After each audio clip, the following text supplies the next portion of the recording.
Bonsoir encore une fois de plus et bienvenue. Du 9 au 10 janvier 2013, l'armée française a débarqué au Mali sous l'appellation Opération Serval, soi-disant qu'elle va chasser les djihadistes hors du Mali. Une occasion pour l'armée française de s'éterniser non seulement au Mali, mais aussi dans les 5 pays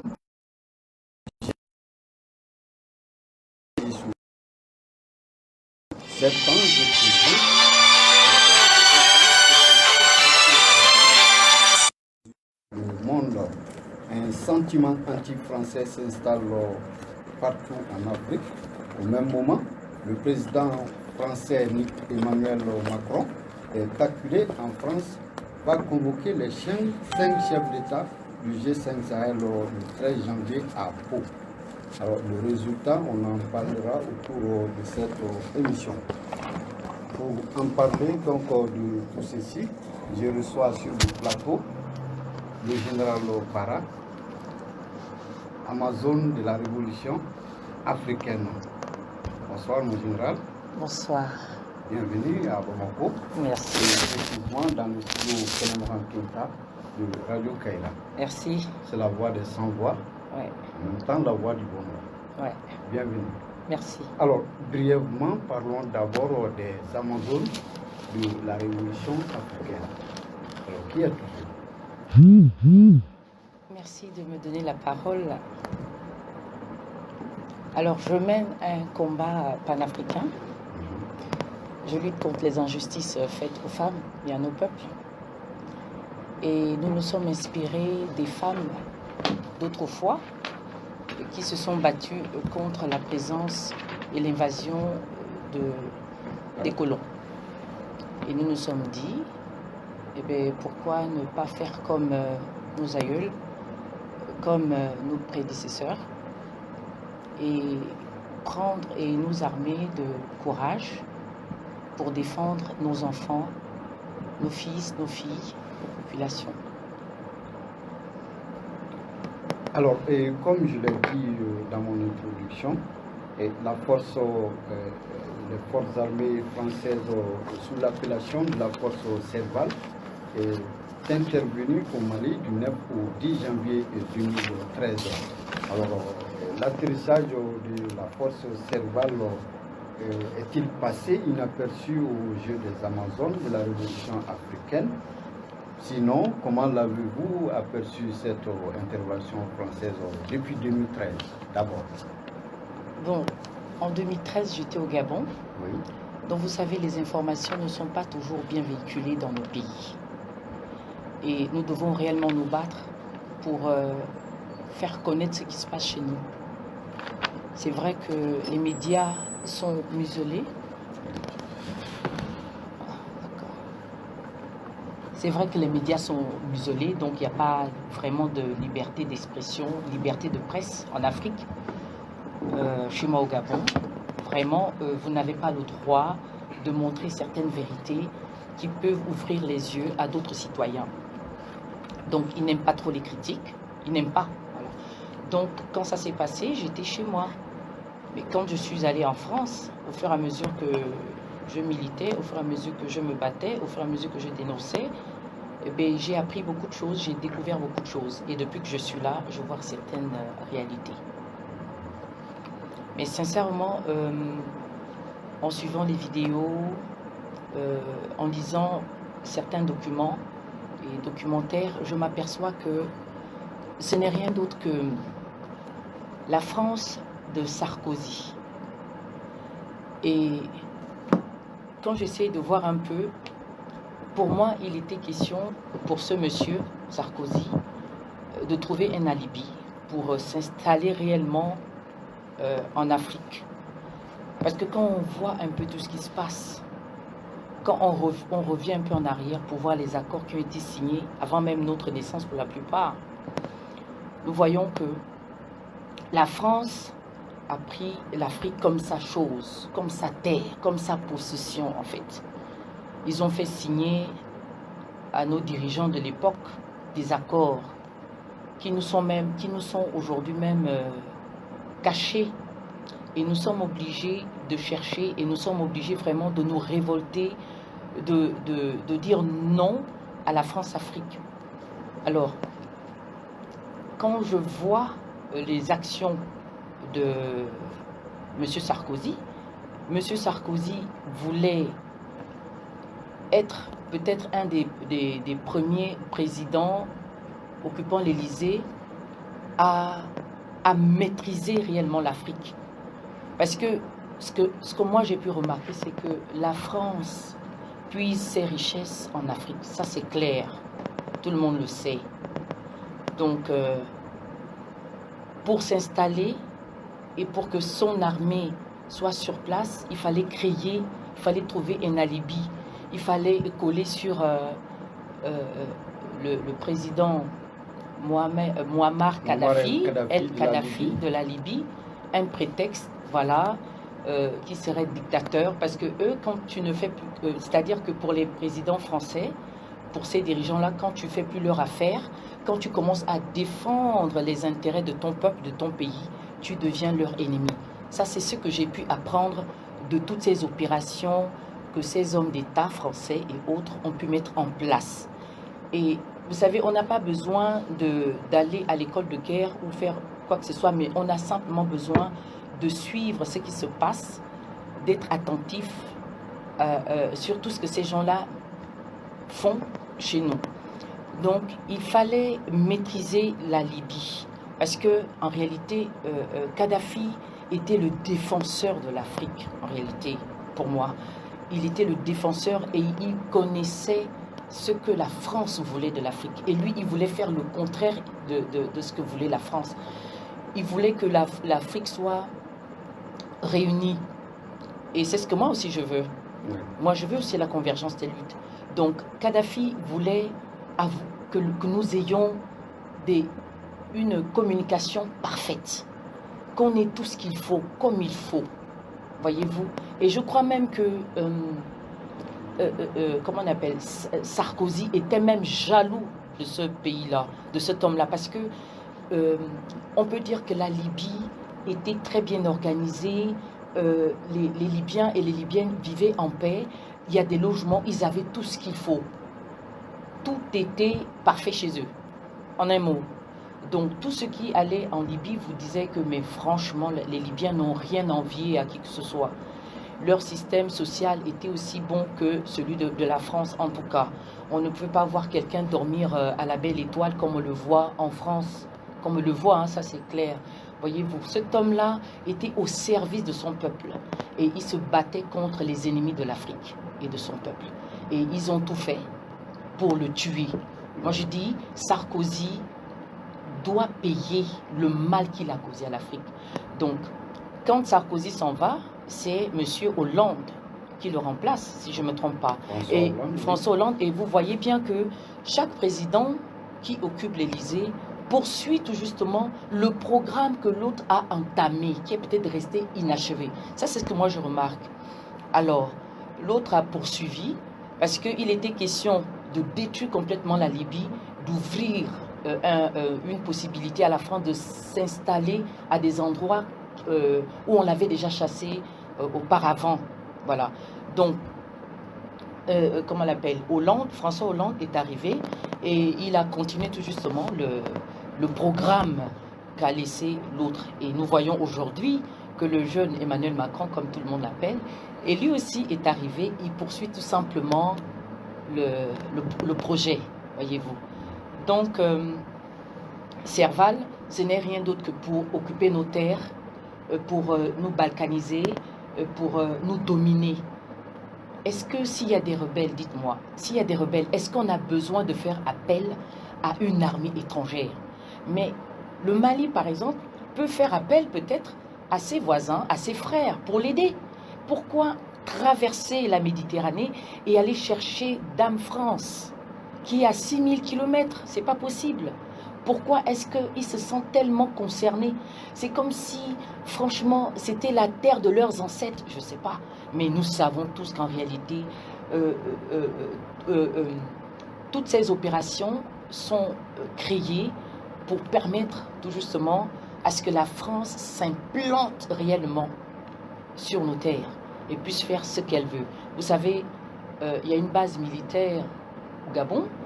Elle est là. Au départ, je ne savais même pas qu'elle existait. Et après, j'ai ouvert les yeux, j'ai compris ce qui se passe. Et là, aujourd'hui, je comprends mieux qu'ils ne sont pas là pour servir aux intérêts du peuple.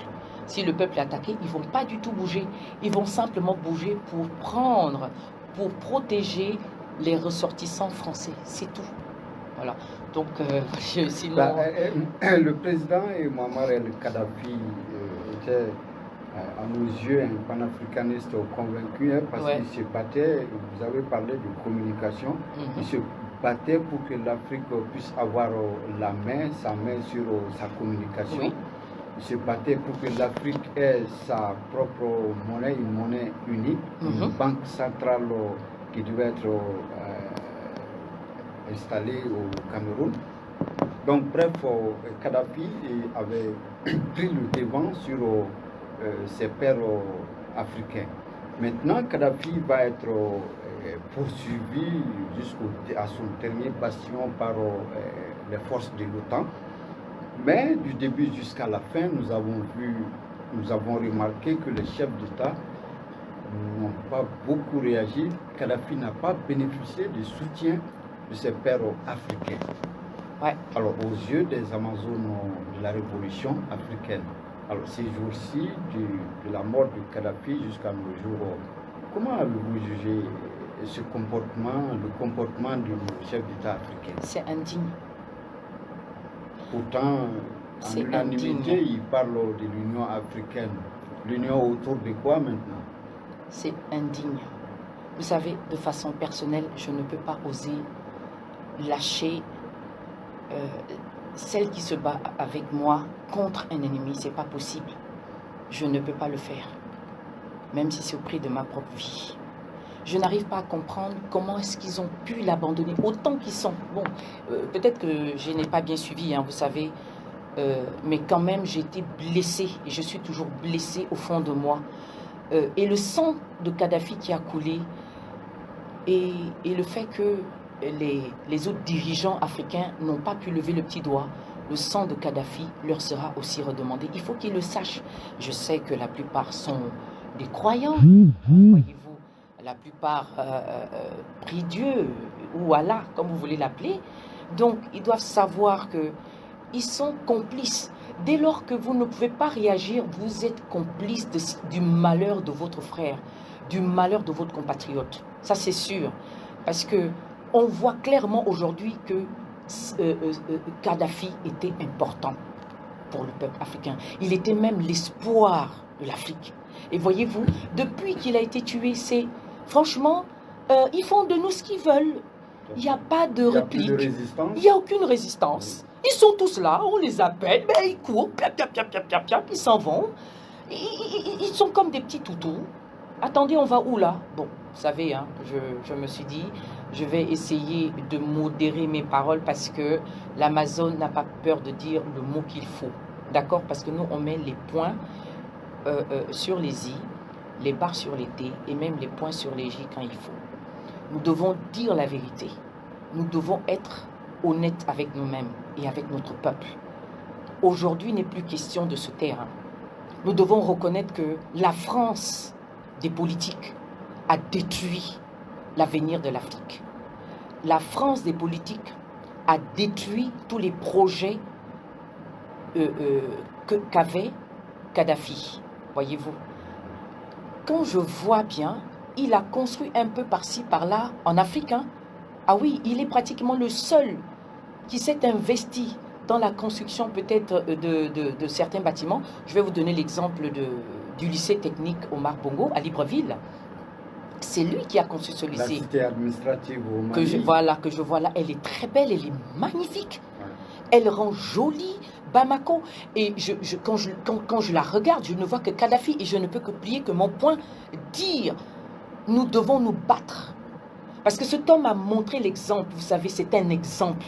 Et je ne me tairai point et je dirai toujours, je reste sur les traces de mon père Kadhafi. Je le dirai toujours. Donc voyez-vous, c'est un homme qui a bâti un peu par-ci par-là. Il a montré l'exemple qu'il fallait faire. Et moi je dis aujourd'hui, nous devons suivre cet exemple. Pour rien au monde, nous ne devons abandonner. Même avec une arme sur nos tempes, nous devons dire « je fais » comme Kadhafi. Voyez-vous, il avait la possibilité de se rendre. Il pouvait, mais il a combattu, il a résisté jusqu'à la fin de ses jours. Et vous savez, ce qui me donne encore un peu plus de force, c'est que Kadhafi avait compris le rôle de la femme, de l'Amazone.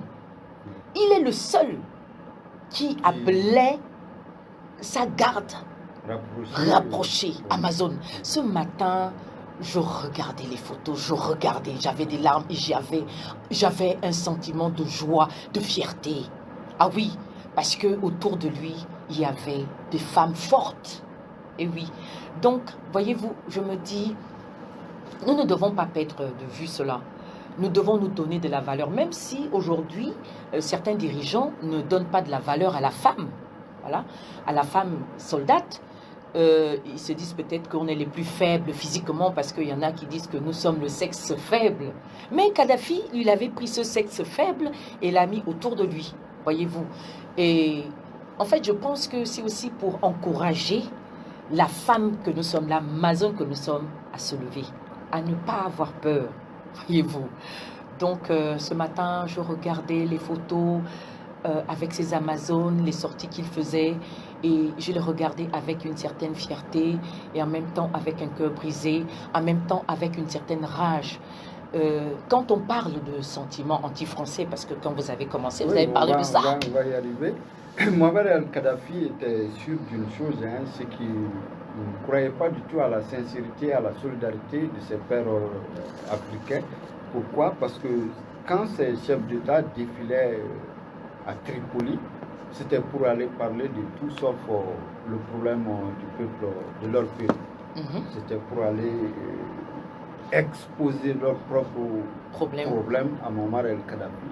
Dès lors, Kadhafi savait que si quelque chose lui arrivait, il serait seul. Et c'est ce qui s'est passé. Alors Muammar el-Kadhafi a su bâtir une armée exemplaire, bien équipée, bien entraînée. La France va contribuer à déstabiliser cette armée petit à petit en leur disant « Venez au Sahel, on va vous donner un territoire ». Alors c'est ainsi que la puissante armée même Excusez-moi de vous couper la parole. Oui. Est-ce que vous pensez qu'ils ont commencé à les corrompre du vivant de Kadhafi ou bien c'est après? Si, non. Quand Muammar el-Kadhafi, la Libye était sous les frappes de la force de l'OTAN.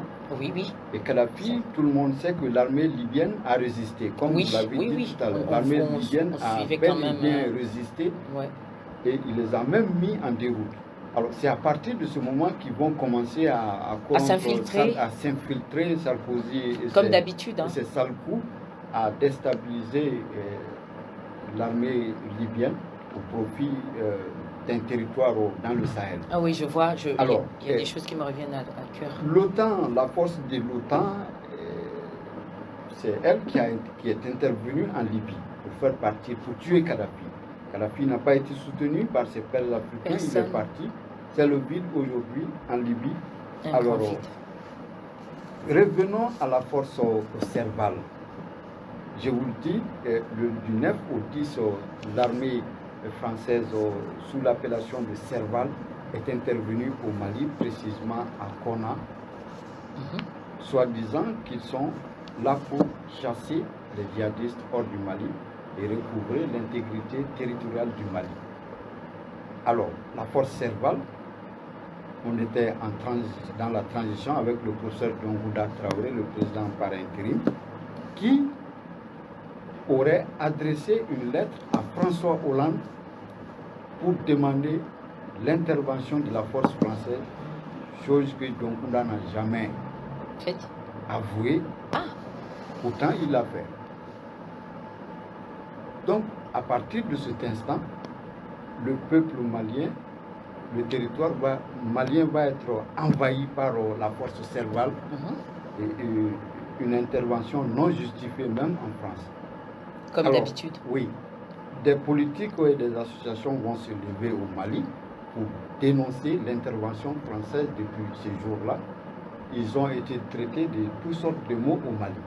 Alors, à partir de l'intervention du 9 au 10 de la force Serval au Mali, alors le peuple malien devrait adopter quel principe pour au moins dire son mot face à l'intervention française, puisqu'il y avait une partie qui était contre et une partie qui était pour. Comme d'habitude. Oui.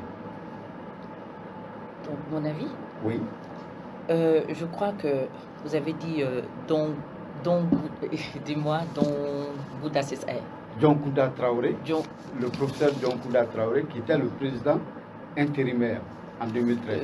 J'ai toujours du mal. Monsieur Traoré qui était là. Oui. Mais même si il aurait fait une demande à Monsieur Hollande, Oui. mais ça ne veut pas dire que ça devrait être là en permanence. On fait une demande, c'est pour un temps. Et après, on s'en va.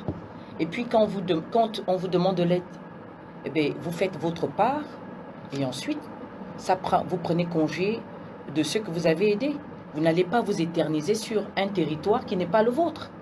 Et moi, ce qui me dérange dans tout ça, c'est que l'on me dise que finalement c'est parti de Serval à Barkhane.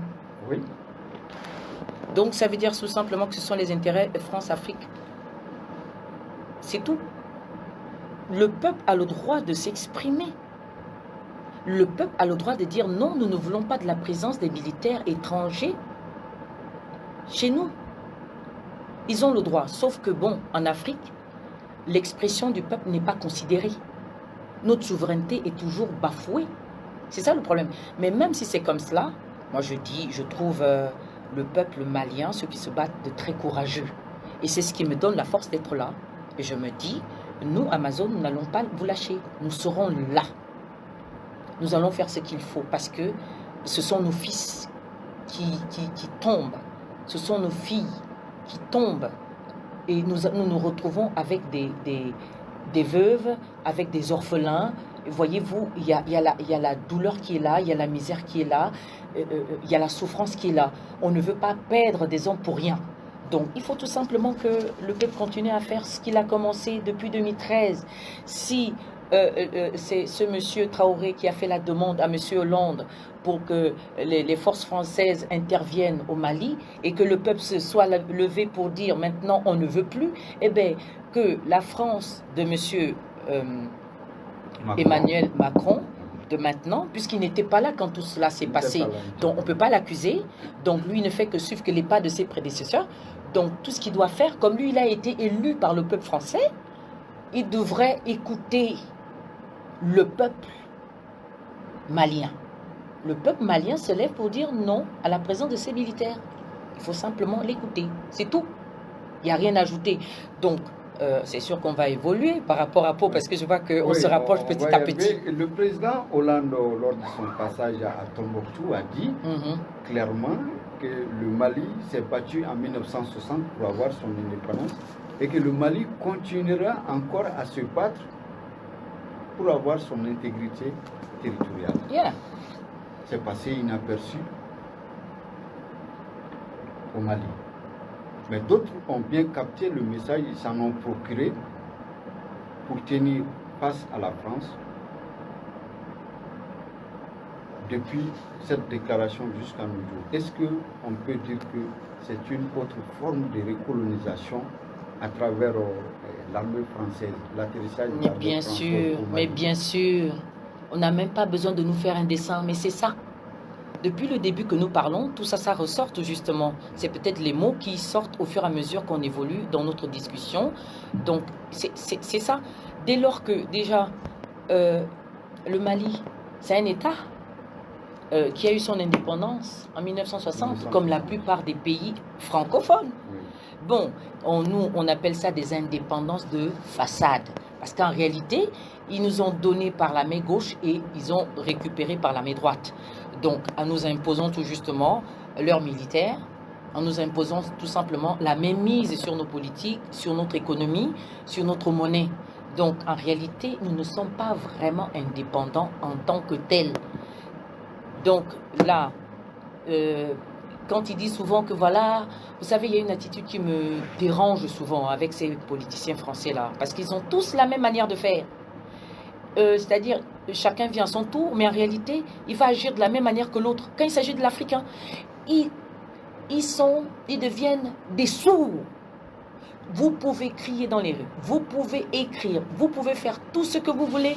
Ils vous disent non, c'est de l'ingérence aux affaires africaines. Entre-temps, ils sont bel et bien informés de ce qui se passe.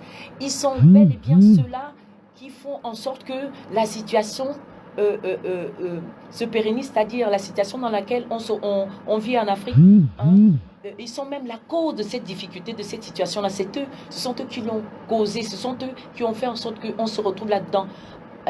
Voyez-vous, donc c'est ce que j'appelle souvent la politique de l'autruche, l'hypocrisie. En fait, il faut que, moi ce qui me gêne dans tout ça, c'est que des hommes d'État qui se disent, pas qui se disent, c'est-à-dire ils sont du pays dit droit de l'homme, voyez-vous, ils ont une place qu'on appelle le Trocadéro, et les Gabonais que je salue ici, la résistance gabonaise que je salue ici, et chaque samedi sur la place des droits de l'homme pour dénoncer tout justement les hold-up qui se passent et tout ce qui se passe au Gabon, voyez-vous.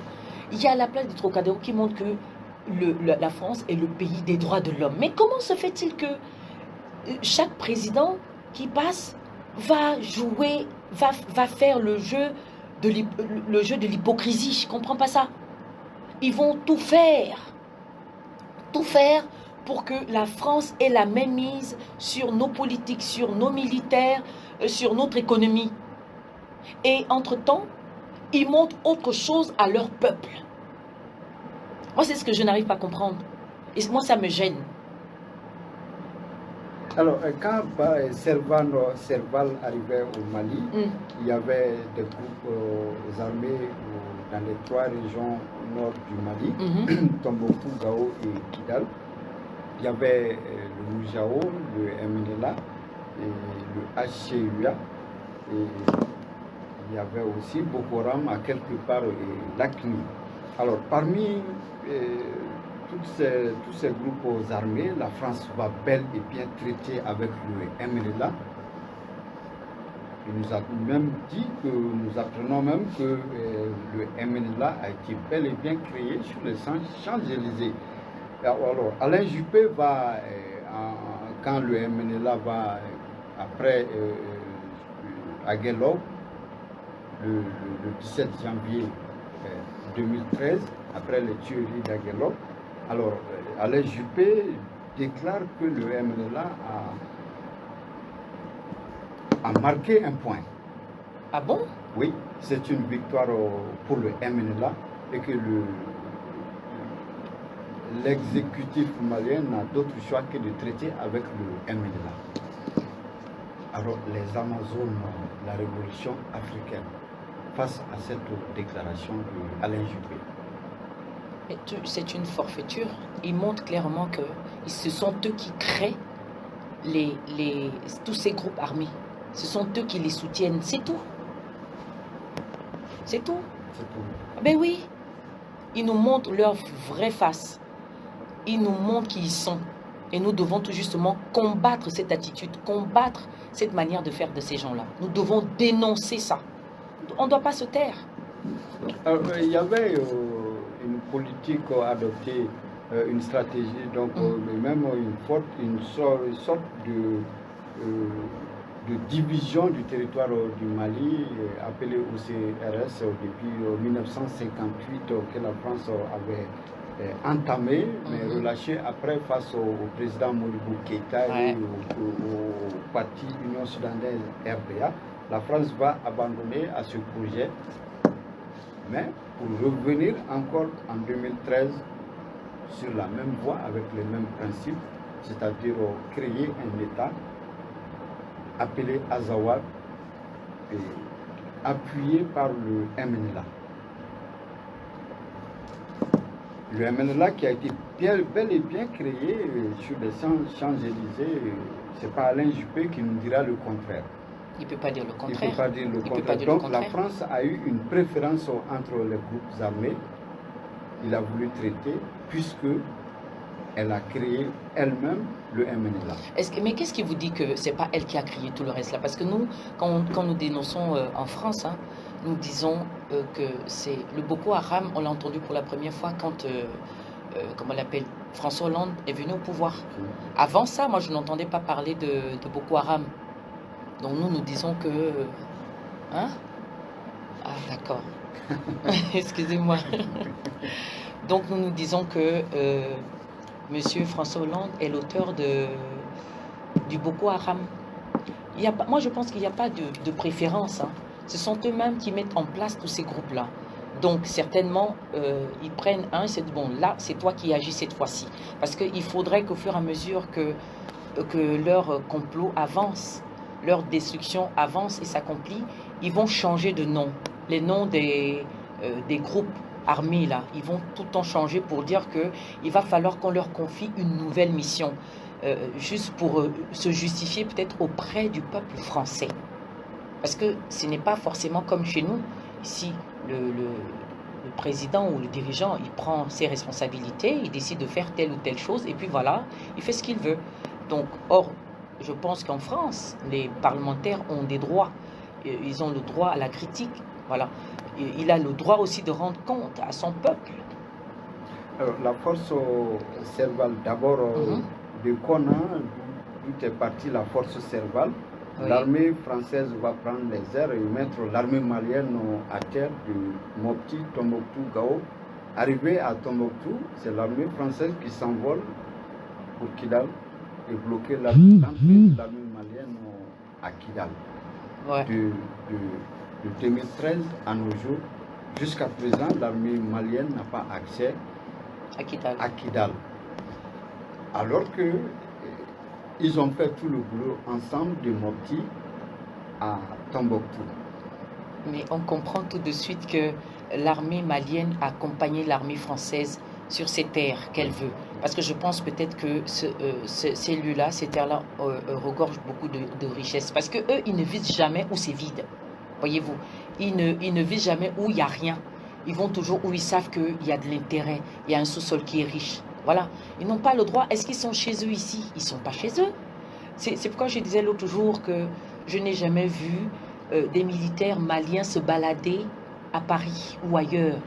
Il n'y a pas des forces armées étrangères à Paris. Non, ça peut pas se faire. Tout ça, c'est de la domination.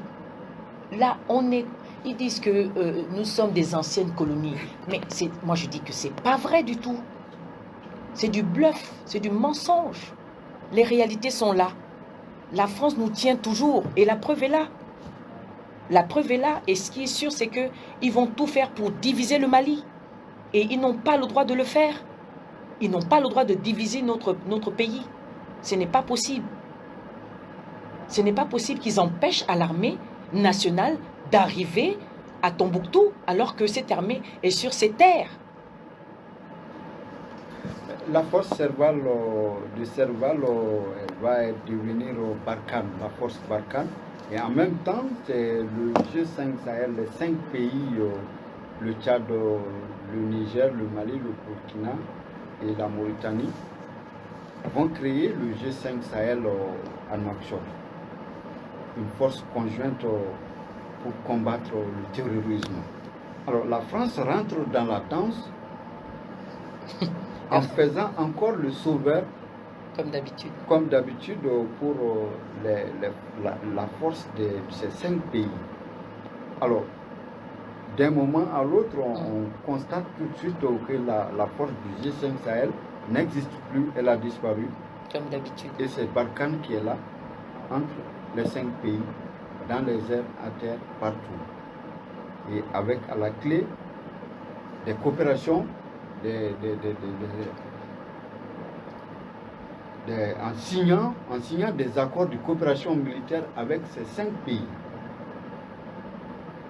Et dans ces accords, il est dit clairement que seuls les avions français peuvent survoler l'espace aérien de ces 5 pays. Pas d'autres. Pas d'autres. C'est encore une forme de domination. De toutes les façons, la France ne s'est jamais éloignée. C'est elle qui tire les ficelles. Tout ce qui se passe, c'est elle. On ne peut pas dire autrement.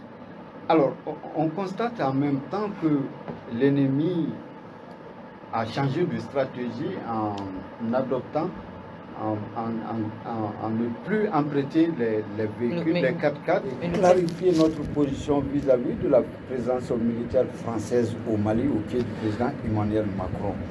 Alors, pensez-vous alors que ces chefs d'État sont là pour le peuple à partir du moment où, après les élections, il n'y a plus de consultation, ils font ce qu'ils veulent? Bon, vous savez, le temps d'élection, c'est encore autre chose. Ça, c'est encore un autre point. Nous allons d'abord parler le fait qu'ils sont à leur retour du sommet. Ils n'ont pas fait, comme vous le dites, de compte rendu à la population. Mais par contre, ce que vous avez dit tout à l'heure, qu'ils ont par contre proféré des menaces et autres, chacun à sa manière. Chacun s'est adressé à son peuple à sa façon, à sa manière, avec ses mots. Oui. Voilà.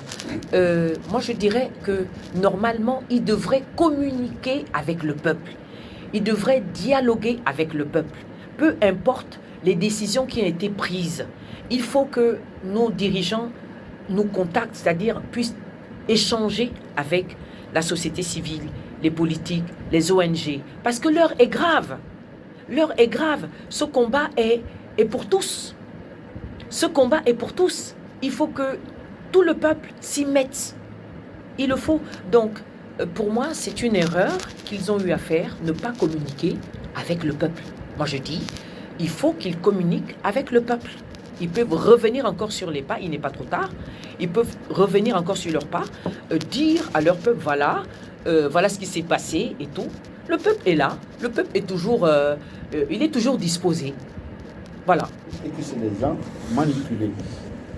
Alors, entre ces manifestants qui sont en train de défendre leur territoire et leur peuple et le président Emmanuel Macron, selon les Amazones, qui n'est pas digne. Mais déjà, comment je vais dire ça? C'est... je ne sais même pas quoi dire. Je sais même pas quoi dire parce que c'est étouffant. En fait, c'est une honte. C'est vraiment une honte. Comment lui, il peut se permettre de dicter aux gens ce que des personnes doivent faire? Il n'a pas à dicter. C'est indigne déjà de chercher à agir à la place de quelqu'un d'autre. Oui. Il n'a rien à nous dire. Il a été quand même répondu face aux mots dignes par des politiques et des activistes. Comment vous avez-vous... quelle appréciation faites-vous de la réponse qui a été donnée à... Elle est indigne. Il n'a pas à se mêler. Il n'a pas à se mêler de nos affaires. Il est le président élu des Français et non le président élu des Africains. Donc, il s'occupe maintenant de ces gilets jaunes. Oui, puisqu'il est... Qui sont en train de dénoncer, qui sont en train de revendiquer la réforme des retraites et plusieurs points. Parce que ça fait 1 année et demie que les gilets jaunes sortent sur la place de Paris et un peu partout dans la France. Voilà. Plus de 50 jours de grève aujourd'hui des travailleurs. Oui, qu'ils se mêlent, c'est-à-dire qu'ils règlent d'abord les problèmes des Français avant de chercher à venir nous traiter d'indignes. Oh non, pas du tout. Hein. On le voit venir, ils veulent tout simplement diviser le Mali comme ils ont souvent fait. D'accord? On ne veut pas de ça. Monsieur Emmanuel Macron, nous ne voulons plus qu'il s'ingère dans nos affaires. Il n'a rien à nous dicter. Nous déjà, nous les Amazones, nous savons ce que c'est que le fait de concevoir, le fait de porter une grossesse, le fait de mettre au monde, de nourrir, d'éduquer, d'accompagner son enfant dans la vie active. D'accord? Donc, il faut déjà être parent pour avoir la douleur, pour avoir l'amour d'un enfant. C'est déjà être indigne. Lorsqu'on n'accepte pas de mettre au monde, d'avoir un fils ou une fille. Donc, lorsqu'on n'a pas déjà eu la grâce d'éduquer des enfants, d'avoir soi-même son enfant, on est très mal placé de faire la leçon de morale aux gens, aux parents, aux mamans, aux pères, voilà. Justement, à part le président du Niger, Mahamadou Issoufou, qui interdit carrément les manifestations anti-françaises au Niger.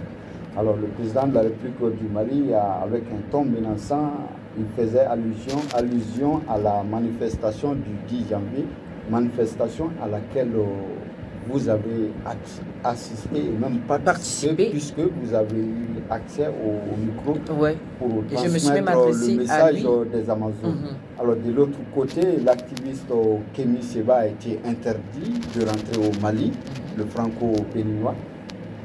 Celui-là même, parmi les chefs d'État de la CEDEAO, Roch-Marc Christian Kaboré a eu quand même le courage de recevoir Kémy Séba chez lui. Alors Kémy Séba retourne au Burkina Faso, il s'est fait emprisonner, jugé, condamné, interdit de rentrer au Mali aussi pour manifester sa colère contre la présence française en Afrique. Alors les activistes, le politique, tous sont harcelés quotidiennement. Alors encore une fois, l'attitude de nos chefs d'État est remise en cause. Alors, quel doit être le comportement maintenant? Qu'est-ce qui reste au peuple en plus de la manifestation anti-française? En fait, puisque c'est des harcèlements, des emprisonnements, des interdictions par-ci, par-là. Moi, ce qui m'intéresse d'abord, c'est ce que... en fait, les recommandations de M. Emmanuel Macron, qui demandent à ce que les présidents puissent réprimander leur peuple. Oui. Est-ce que lui qui est le président de la France, le président du pays des droits de l'homme, est-ce qu'il a le droit de dicter à un chef d'État la conduite à tenir vis-à-vis ou face à son peuple? Est-ce qu'il en a les moyens? Il n'a pas le droit. Les droits de l'homme ne le permettent pas. Nous sommes tous nés libres, nous sommes égaux. Nous avons le droit de manifester notre sentiment. Pourquoi M. Emmanuel Macron va demander aux dirigeants africains de réprimander leur peuple? Alors, je donne raison aux gilets jaunes qui ont dit que Emmanuel Macron était dictateur. Parce que lorsqu'on a été élu démocratiquement, la démocratie ne nous autorise pas à ne pas accepter la contradiction. C'est ça aussi la démocratie. C'est lorsque votre adversaire ou qui que ce soit donne des arguments autres que les vôtres. Il faut une contradiction. Sinon, on n'est plus en démocratie. On ne peut pas être des bénis oui-oui, ni des moutons de panurge, c'est pas possible. Pourquoi M. Emmanuel Macron crache sur la démocratie? En fait, j'ai l'impression que ce n'est pas M. Emmanuel Macron qui l'a dit, ce n'est pas le président français qui l'a dit. Parce qu'il devrait quand même respecter cette grande république. Il devrait quand même respecter la Constitution. Il devrait quand même respecter le fait que son pays soit le pays des droits de l'homme. Donc nous avons le droit de nous exprimer librement. Nous avons le droit de donner notre pensée. Comment peut-il oser demander au président des pays africains de réprimander leur peuple? Donc ça veut dire que les morts que nous enregistrons dans cette sale guerre, ce n'est rien d'autre que les morts causés par sa milice. Oui, je l'appelle souvent aussi comme ça. J'appelle souvent les militaires français qui sont en Afrique milice. C'est une honte. Pour une sociale surtout, précisément au Mali, même ce matin, les enseignants étaient dans les rues. Oui, j'ai vu ça, j'ai constaté. Alors, face aux enseignants, le gouvernement a tenu un langage décevant en disant, prétendant remplacer les enseignants grévistes par ceux qui sont en chômage, une faiblesse montrée du doigt par le gouvernement même, parce que puisque cette déclaration du Premier ministre montre qu'ils ont fabriqué des enseignants et les jeté dans les rues. Mais moi je pense que, excusez-moi, et qu'ils veulent maintenant... Ça ne règle pas le problème. Hein. Ça ne règle pas le problème puisque c'était une revendication portée déjà par les enseignants, par le syndicat des enseignants. Et qu'est-ce qu'ils revendiquent? Ils revendiquent d'une part aujourd'hui l'application d'une loi, la loi numéro 007 en son article 39, un seul point. Et une loi qui a été adoptée, son application pose problème au sein du gouvernement aujourd'hui. Alors, nous avons à quelque part la France sur le dos des Maliens. Le gouvernement français sur le dos des Maliens, l'armée française et l'attitude du comportement de nos chefs d'État. Alors, le peuple malien en particulier, et ceux du G5 Sahel et partout en Afrique et partout au monde, se mobilisent, mais à compte-gouttes. Mais qu'est-ce qui empêche en réalité les populations de prendre du coup conscience et de balayer carrément ces régimes qui ne font pas du tout, qui n'honorent pas du tout le peuple africain, et notamment les panafricanistes convaincus qui se font rares aujourd'hui? Enfin, moi, je crois que c'est fait à dessein. Si déjà vous voyez que, bon, comme j'ai vu des enseignants, les élèves, depuis que je suis là, je vois des enfants qui disent qu'ils veulent étudier, qu'ils veulent les meilleures conditions d'études, ils veulent aller à l'école. Donc moi, quand je ne maîtrise pas un sujet, je ne maîtrise pas. Mais quand même, aujourd'hui, il est important, chaque enfant a droit à l'éducation. Donc, il le faut. Et le problème aujourd'hui, c'est que c'est peut-être une volonté de nos dirigeants de laisser les choses pourrir, de laisser la situation dans le pourrissement. Mais il est quand même important de relever que le peuple doit prendre ses responsabilités. Peu importe l'adversité, il faut l'affronter. Parce que si nous ne nous levons pas, nul ne se lèvera pour se battre pour nos intérêts. Il faut qu'on puisse prendre le courage, la détermination et aller jusqu'au bout. Alors, on a vu à Pau, il y a eu pas mal